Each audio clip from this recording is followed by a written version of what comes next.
యాకోబు వెళ్లి దేవుని పాదాలు పట్టుకున్నాడు. ఏమని అడుగుతున్నాడో తెలుసా?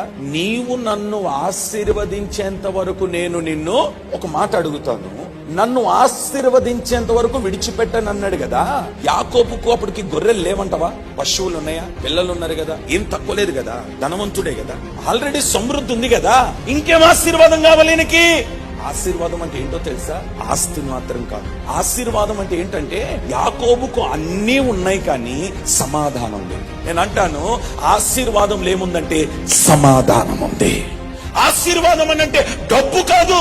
ఆశీర్వాదం అంటే ఏమండి, నీ ఇంట్లో ఉన్న వస్తువులు కాదు. ఆశీర్వాదం అంటేనే సమాధానం. ఈరోజు నీ కుటుంబంలో సమాధానం లేకపోతే నువ్వు ఎంత సంపాదించుకున్న లాభం ఏంటి?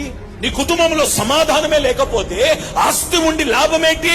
ప్రభు ఈరోజు అడుగుతున్నాడు, ఆశీర్వాదం కావాలని కోరుతున్నావా? ఆస్తి అడుగు, సమాధానాన్ని కోరుకో.